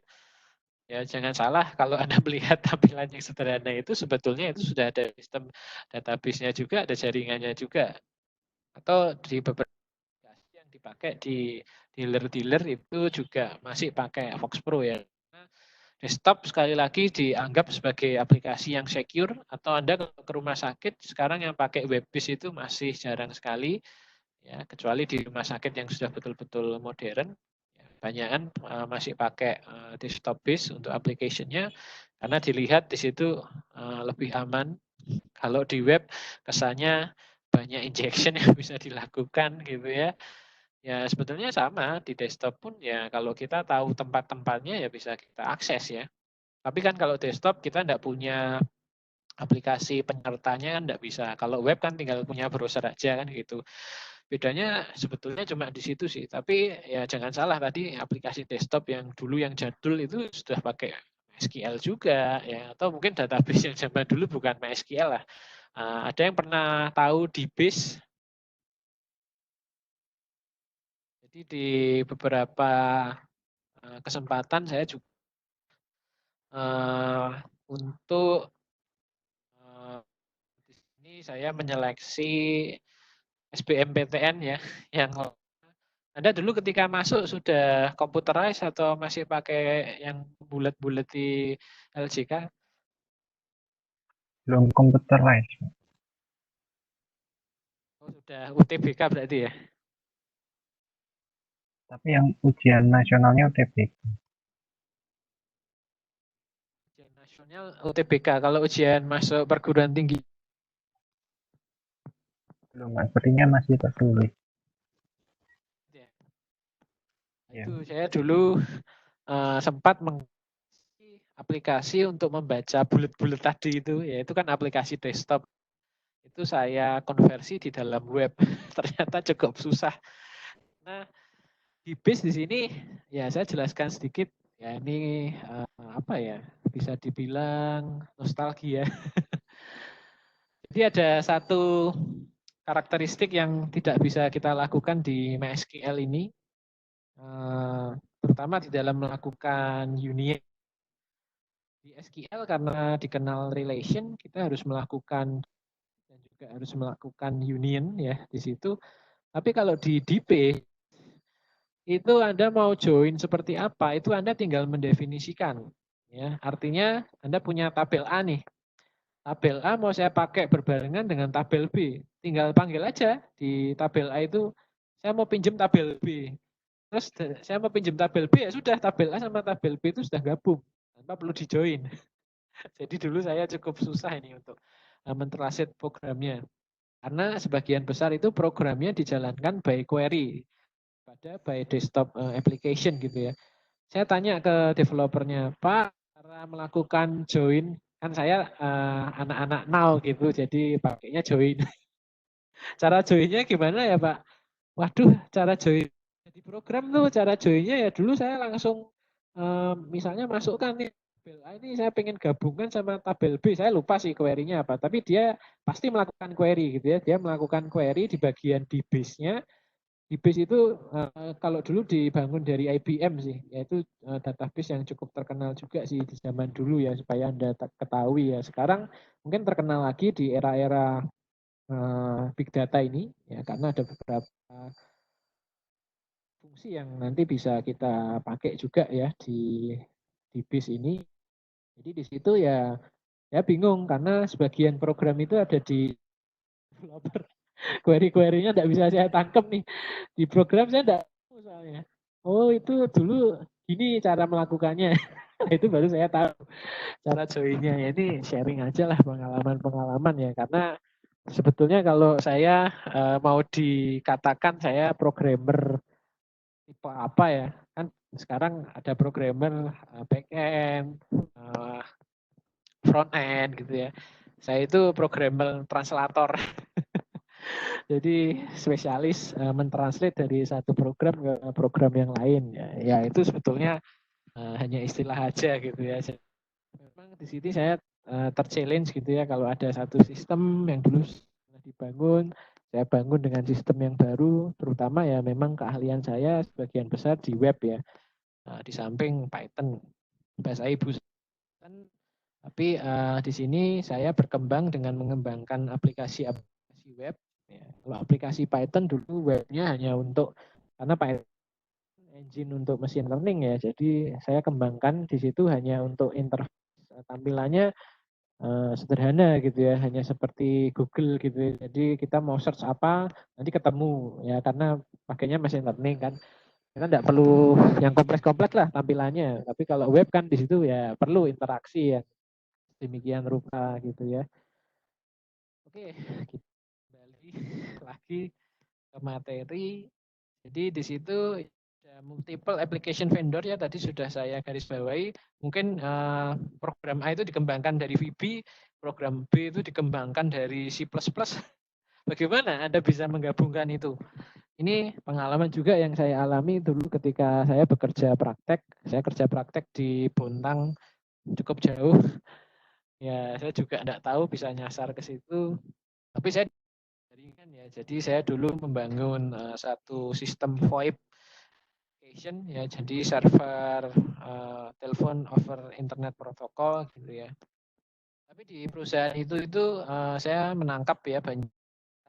Artinya di situ vendor yang ada pada LNG itu beraneka ragam ya, mulai yang mengembangkan pakai COBOL, ada yang mengembangkan tadi pakai Visual Fox Pro ya. Ya kalau sebelum Visual Fox Pro biasa. Ya terus ada beberapa bahasa pemrograman yang lain. Tapi sekarang kan eranya era web gitu ya, dan dulu aplikasi yang dikembangkan atau bahkan ada yang mengembangkan dari akses ya. Kalau akses masih ngalami ya teman-teman ya, pernah membuat aplikasi pakai akses. Akses itu apa? Microsoft itu. Microsoft. Microsoft Access pernah pakai, tapi buat apa ya? Cuma buka doang gitu. Cuma buka doang, tapi nggak tahu sebenarnya buat apa gitu. Di sini bilang Database, database cuma iya nggak pernah pakai Pak. Coba buka doang. Udah produknya ada cuma pakai lah. buat database kayak apa sih? Beberapa vendor itu pakai akses. Oh pakai Access. Nggak semuanya pakai Oracle. Akses itu bisa bikin form juga sih. Jadi selain bikin database, ya formnya tetap pakai VBA ya. Artinya dalam kerangka VBA lah Anda mengembangnya itu, karena aplikasi Microsoft kan semua visual family kan. Jadi memang kalau mau mengembangkan form ya bisa di VBA. Kalau misalnya formnya mau diseleksi dari Excel gitu kan. Tapi ada nih klien-klien yang dulu programnya masih pakai akses dan itu fungsinya sangat rumit. Kalau saya pindah ke versi web itu sudah nyerah-nyerah lah. Artinya di situ ya udahlah saya ngalai aksesnya aja yang saya query ya. Jadi kan dari PHP itu kan tetap bisa juga baca database yang lain ya selain MySQL. Ya saya pakai OLEDB gitu ya, atau pakai library yang disediakan oleh masing-masing database ya, misalnya diakses gitu, itu bisa dipanggil ya. Saya ngalai aksesnya lah yang saya panggil. Anda butuh view apa sih?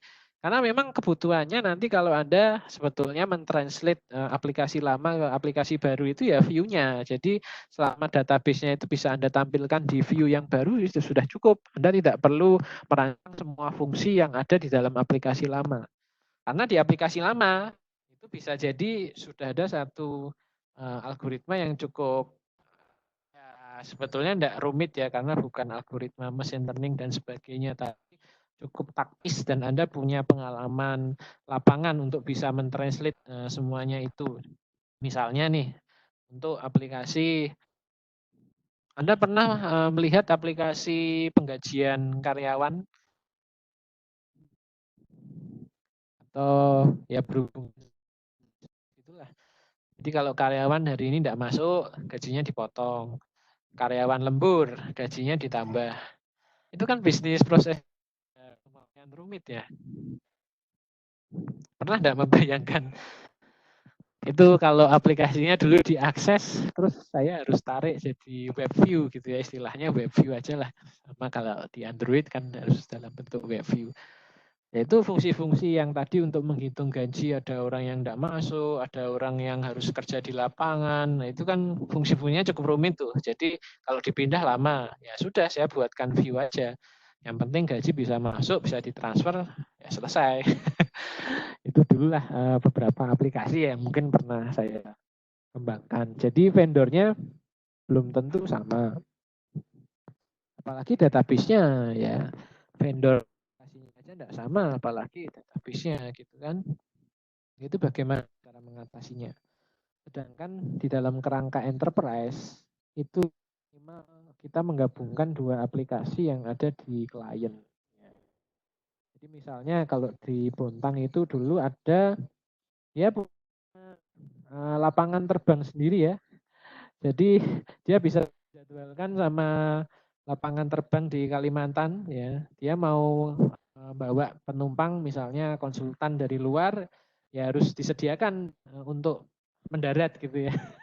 Jadi ya itu aplikasi yang dikembangkan salah satunya yang pertama itu untuk passenger flight ya. Jadi di situ dia punya aplikasi sendiri, dia punya lapangan terbang sendiri. Jadi bisa mendarat di lapangan terbang dia. Itu aplikasinya kan web ya. Ya kalau Anda lihat yang biasa Anda lihat di bandara itu kan ya itu web semua. Nah, tapi aplikasi keuangannya, terus aplikasi maintenance produksi dari kilang minyaknya itu masih pakai Fox Pro, masih pakai habisnya mungkin di base gitu ya. Terus gimana mengintegrasikan supaya tadi pemasukan dari penerbangan itu bisa masuk ke sistem keuangannya? Gimana caranya? Ya ini ada satu cara praktik tidak boleh ditiru. Dulu kalau di Windows itu dikenal juga karena bisa disebut juga sistem X ya. Untuk sistem GUI-nya, untuk sistem GUI-nya itu dikenal dengan X sistem. Ini di zaman Internet Explorer. Sekali lagi ini cukup lama, jadi aplikasi-aplikasi yang dulu dikembangkan di Internet Explorer itu. Atau Anda pernah dulu pakai IE versi berapa yang paling lama? Kayaknya sudah ada IE ya. Lahir-lahir langsung Firefox ya. Ya, Atau sempat pakai IE versi Pernah, Pak. 6. Pernah ya? Pak pakai IE versi 6 yang versi Windows XP, Pak. Pernah Pernah pakai. enggak menjalankan aplikasi desktop tapi dari web? Kalau X belum pernah sih, kalau X pakai Explorer belum pernah. Dulu soalnya Bukan pakai Explorer sih. Jadi pakai apa artinya ini Mas? saya punya aplikasi VB gitu. Saya punya Ah, aplikasi VB. ya Kan lainnya saya pakai Explorer gitu. enggak punya developer nih. Ah, Itu supaya aplikasi VB-nya bisa nongol di web gitu. nggak tahu Pak. Dulu pakai Kalau lokal dulu disk itu IE mungkin itu Pak. bisa. Di IE itu bisa dulu. Di IE itu dulu bisa. ah, Ya, communication handler, ya X communication gitulah.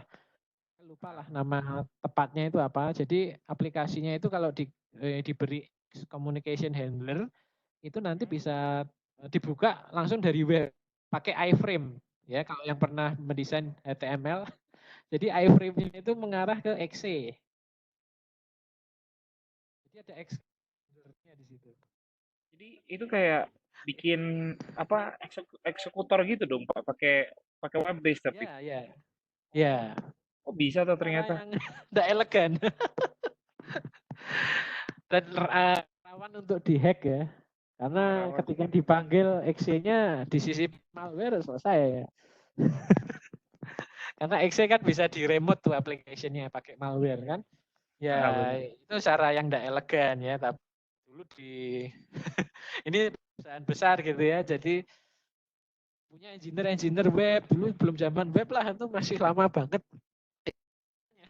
Jadi aplikasi untuk keuangannya dan sebagainya itu dibuat XCOM terus exe-nya dipaksa dipanggil dari IE gitu. Atau ini yang paling general inilah Java Applet ya. Kalau Applet pernah ya. Java Applet itu bisa misalnya enggak atau ada tools drawing lah yang harus mengizinkan Java itu di allow dulu gitu ya. Pernah ya kalau itu ya. Kalau di Java namanya applet lah.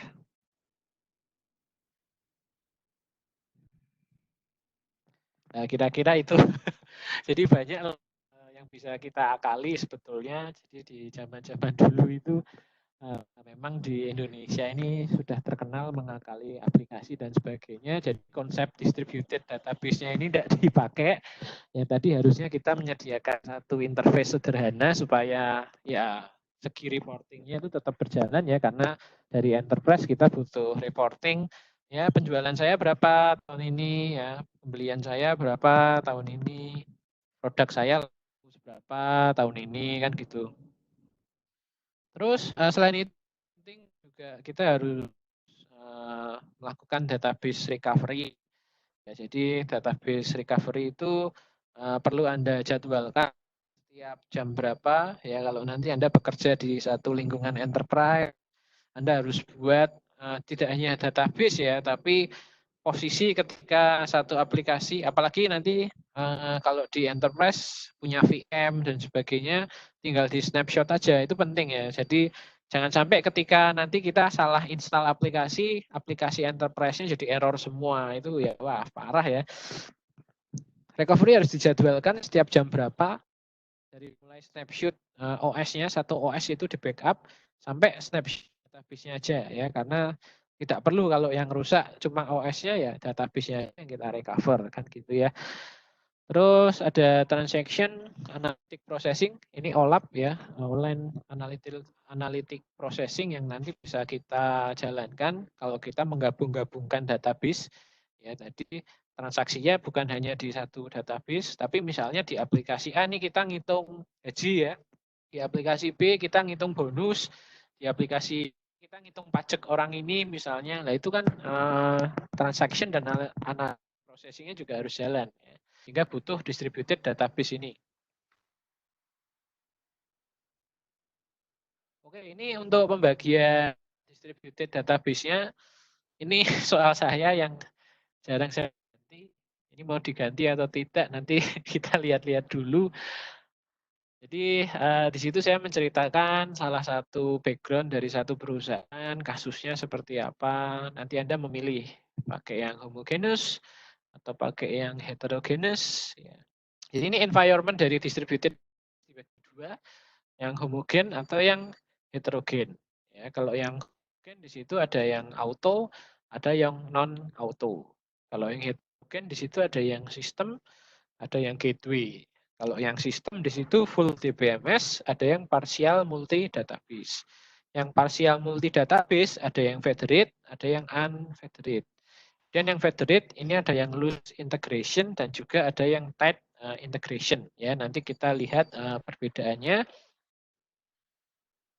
Homogeneous ya, di situ same DBS di setiap node-nya. Nah, ini memudahkan ya, artinya ya MySQL semua.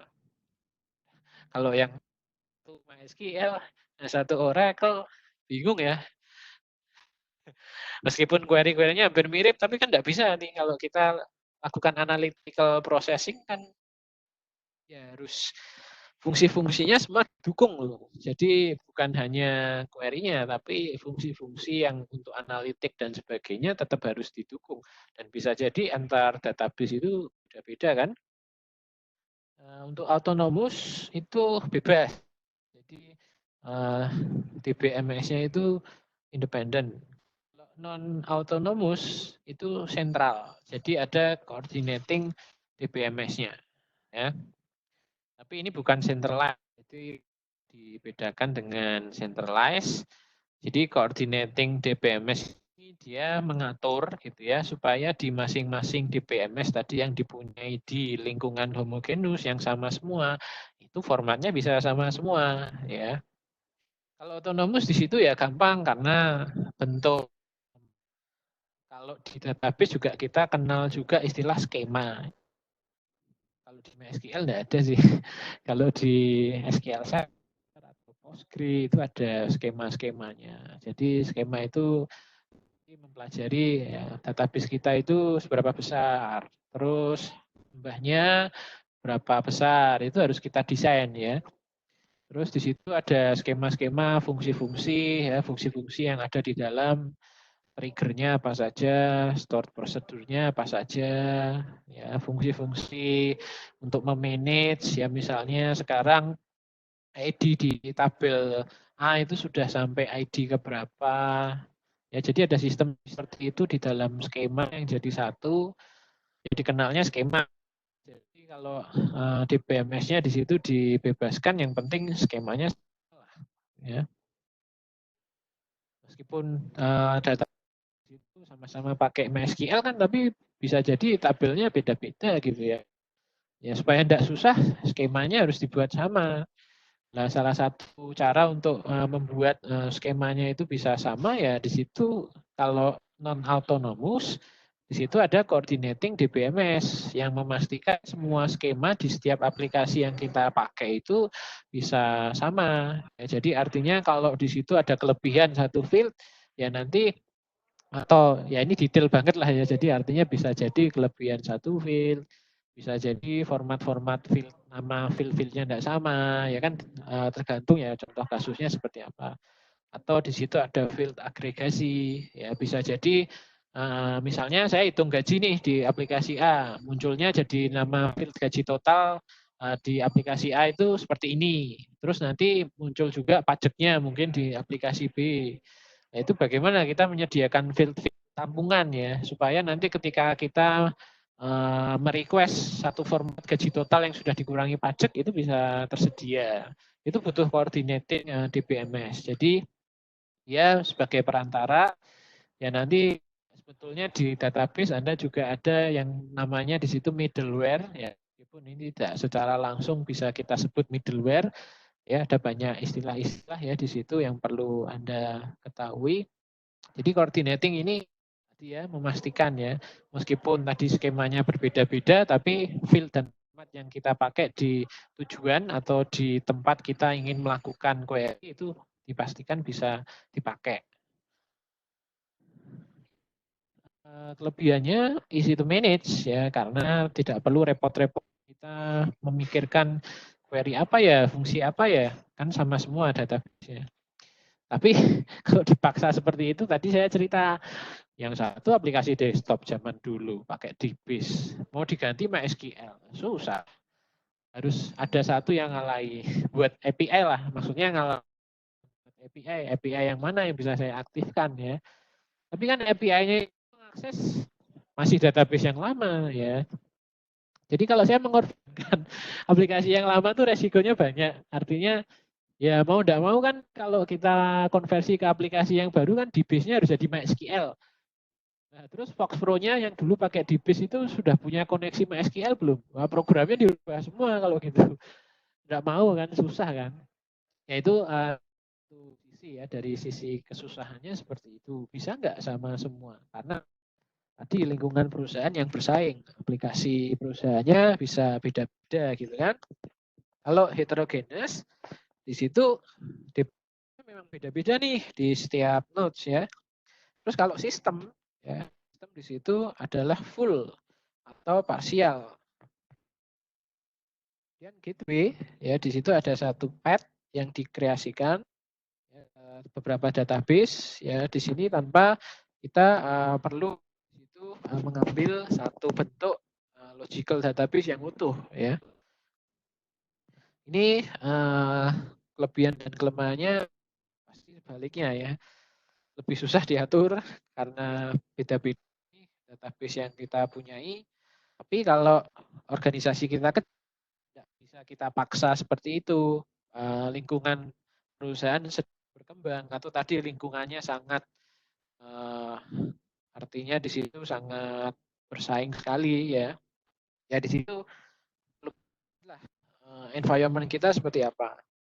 Dan kalau dilihat di situ sistem ya di situ bisa dengan full atau partial. Saya ceritakan tidak perlu kita semua fungsi di database itu kita ambil. Kan hanya fungsi-fungsi yang dipakai di database yang lainnya, yang dibutuhkan di departemen lain itu datanya tidak semuanya kan data-data tertentu aja. Bisa full yang kita kehendaki. Kalau keuangan saya rasa full karena di situ diakses di mana-mana sih. Jadi harus disediakan Ya kalau tidak full nanti bisa kong kali kong ini susahnya gitu ya. Data keuangan itu kalau tidak bisa kita akses salah satu transaksi ya nanti ada transaksi bayangan ya yang tidak bisa kita tracking ya. Atau parsial ya, parsial tadi ya saya butuh cuma keuangan di bagian produksi. Atau gimana nih cara kita laporan keuangannya gitu kan. Bisa jadi masing-masing departemen punya laporan keuangan sendiri-sendiri kan terus baru digabung di departemen keuangan kan bisa jadi. Jadi untuk sistemnya yang penting ya. Jadi bagaimana kita menggabungkan sistem kita harus jelas. Data kita itu berasal dari departemen apa, digabung di departemen apa, diolah di departemen apa harus jelas. Supaya tadi yang kita ambil ya fungsi-fungsi tertentu aja. Jadi nanti di dalam database itu bisa trigger ya. Ini saya fungsinya di samping yang pernah saya jelaskan di kuliah saya pertama. Trigger ini bisa dipakai lintas database tadi kalau lingkungan heterogenes.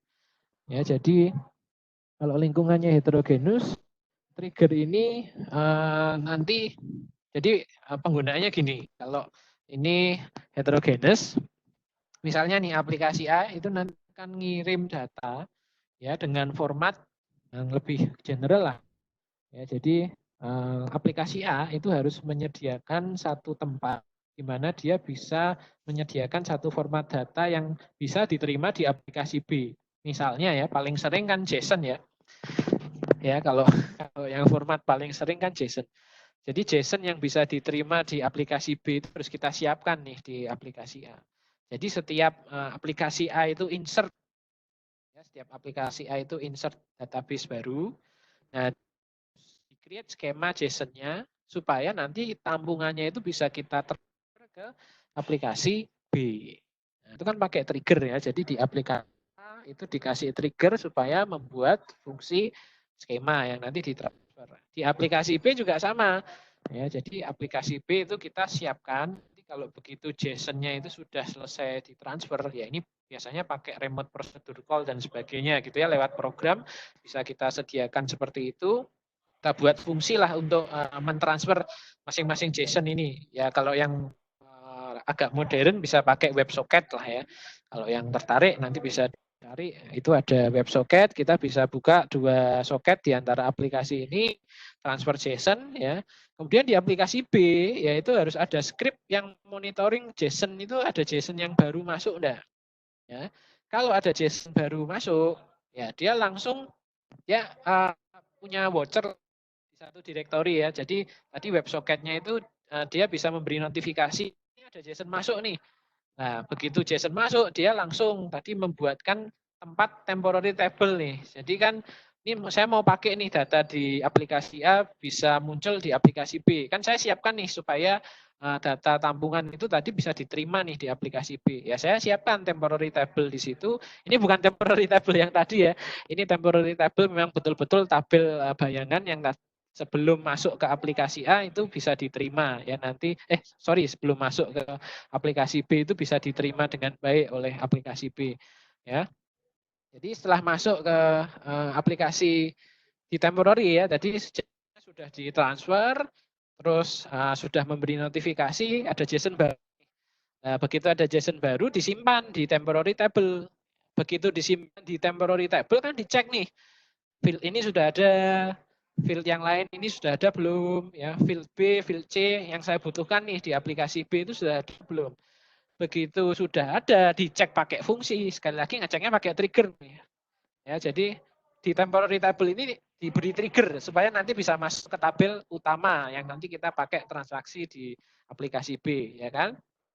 Jadi temporary table-nya tadi itu nanti akan mengecek nih field apa yang belum ada. Lah kalau belum ada, belum boleh masuk. Nanti kalau masuk mengganggu transaksi di aplikasi B karena aplikasi B itu kalau tidak ada field ini misalnya jadi error nih. Karena relasinya ada yang hilang atau dan kasus-kasus yang lain banyak lah. Kalau belum komplit ya dia diantrikan dulu ya. Jangan masuk dulu nih. Jadi triggernya harus bisa mengecek itu juga. Nanti kalau sudah valid, ya sebetulnya bisa dirancang sih. Nanti dari temporary itu dirancang dulu masuk ke tabel clean atau masuk ke tabel yang belum clean ya. Kalau yang belum clean nanti ada vouchernya lagi yang di belum clean itu begitu supaya clean minta apa nih? Supaya clean minta JSON baru apa nih ke aplikasi A. Nah itu ya, jadi ini saya jelaskan itu sistemik. Kita harus mengarrange sedemikian rupa supaya tadi dua DBMS di dua aplikasi itu bisa saling berkomunikasi. Jadi kita yang menentukan. Itu kenapa susah di manage. Karena belum tentu data yang ditransfer sempurna. Bisa jadi data yang ditransfer kurang field ini, kurang field itu. Susah kan? Kemudian yang gateway ada pad-nya. Ya, jadi di situ ada satu pad dikreasi oleh database tanpa di situ kita harus memperhatikan logic ya. Jadi gateway ini maksudnya tadi adalah sebagai routing ya. Nama itu kalau di jaringan ya dekat dengan router gitu ya. Jadi dia yang memilih nih ya pad mana gitu ya. Jadi ini ada satu agen. Kalau kita lihat struktur yang seperti ini, itu bedanya dengan di sistem. Kalau di gateway itu ada satu agen yang aktif ya. Jadi agen ini tadi fungsinya secara programmatically itu ngecek. Ya tapi kalau secara garis besar sama ya. Artinya tadi tanggung jawabnya di masing-masing aplikasi. Kalau ini tanggung jawabnya di pihak tiga gitu ya. Kalau di gateway itu tanggung jawabnya di gateway. Jadi gateway itu berhak menambahkan ya. Jadi misalnya, wah di aplikasi ini misalnya aplikasi A ngirim nih data A gitu ya ke gateway. Terus gateway ngeliat nih, wah kurang nih, data ini kurang nih. Nah, terus dia balikkan lagi itu bisa. Jadi kalau ada gateway itu seperti ada middleware lah di tengah-tengah. Ya itu istilahnya juga bisa kita gantikan dengan middleware meskipun bukan middleware pada arti yang sebetulnya seperti apa. Jadi kalau Anda penasaran Anda search saja middleware ya yang bisa Anda pakai karena middleware juga dalam kerangka multi tier application ya untuk dalam kerangka di situ menduplikasi aplikasinya. Wah ini karena saking asiknya ngomong tidak terasa sudah jam 3 mungkin bisa kita lanjutkan di kuliah. Ini materinya cukup banyak, jadi nanti beberapa akan saya buatkan konten. Ini mohon maaf konten YouTube-nya harus saya edit dulu yang di kuliah lain ya. Yang di sini lagi nunggu ya ini hari ini kalau bisa saya upload lah. Tapi kalau yang kuliah hari ini jadinya mungkin besok ya. Ada yang ditanyakan? Belum, Pak. Belum ada. Tadi yang saya sampaikan ada gambaran enggak kira dulu enggak atau masih susah nih membayangkan? Kalau saya bayanginnya distribusi database itu apa namanya? Jadi kan ada banyak departemen. Ya. Nah, itu setiap departemen kan memiliki database tersendiri. Nah, Ya. itu kayak disimpan di dalam satu cloud. Nah, itu nanti tergantung aksesnya siapa yang bisa mengakses. Ya, itu sebenarnya gitu ya. Tapi contoh-contoh detailnya tadi kasus-kasusnya itu sudah saya berikan. Jadi lingkungan realnya seperti itu. Ya supaya tidak hanya jadi istilah-istilah gini kan. Tapi yang tadi saya ceritakan ada gambaran enggak? Yang terakhir.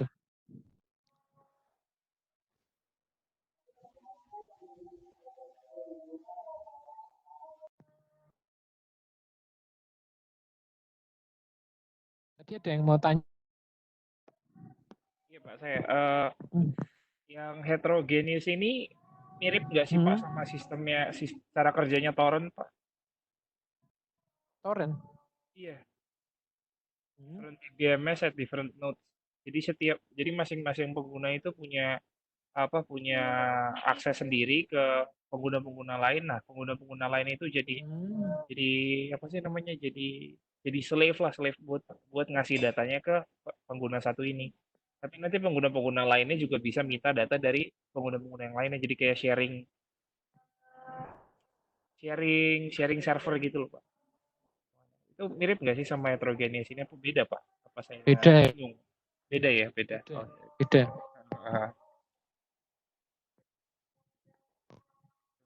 Ya ini membutuhkan tadi sebetulnya sebetulnya. Jadi kan tadi saya cerita aplikasi A itu kan mau ngirim data yang dipakai di aplikasi B. Data di aplikasi A itu kan tidak bisa langsung serta-merta diterima mentah-mentah nih di aplikasi B, kan harus diproses dulu. Nah, bisa secara sistem, artinya di situ ada penengah, di aplikasi A itu bisa memformat sedemikian rupa sampai formatnya cocok. Di aplikasi B itu nanti mencocokkan lagi, masih ada yang kurang enggak? Ya. Kalau masih ada yang kurang diformat lagi, ya. Kalau formatnya sudah sesuai, baru dimasukkan ke aplikasi B. Tapi kan tidak semudah itu ya, artinya bisa jadi yang ketika dikirim tidak lengkap, ketika dikirim ada yang salah mungkin, sehingga transaksinya itu di aplikasi B tidak sempurna, sehingga perlu diproses supaya lebih sempurna, itu kalau yang sistemik. Jadi seperti kalau susah membayangkan ya di dua ini sudah seperti API-nya sendiri-sendiri, meskipun dalam bentuk sebetulnya bukan API sendiri-sendiri ya. Kalau API kan kita cuma butuh akses di aplikasi A, kita cuma butuh akses di aplikasi B, kan gitu. Jadi kalau di sistemik lebih kepada tadi kita menyediakan satu sistem trigger yang bisa dikenali di masing-masing aplikasi. Ya, triggernya lintas aplikasi tadi karena yang dikirim JSON lah contohnya. Ya, jadi triggernya ini bisa membuat JSON, JSON-nya itu dikirim. Tapi pengirimannya sekali lagi pakai teknologi apa macam-macam. Salah satunya WebSocket gitu kan. Jadi begitu database-nya ke create yang mau dikirim, nah itu langsung soketnya aktif ngirim, soketnya aktif ngirim.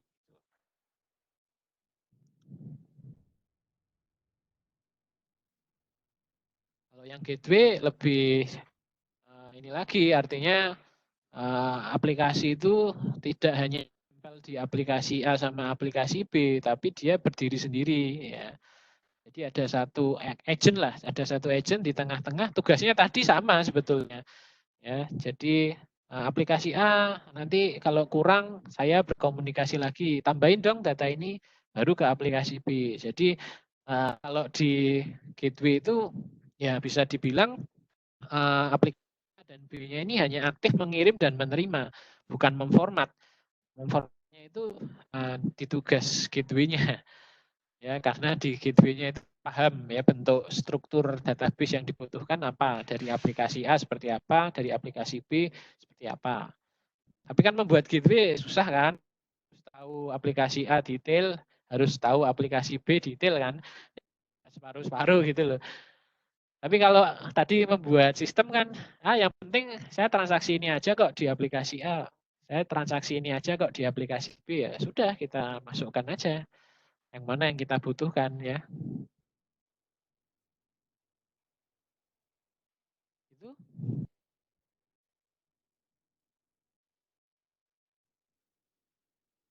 Ada yang ingin ditanyakan lagi?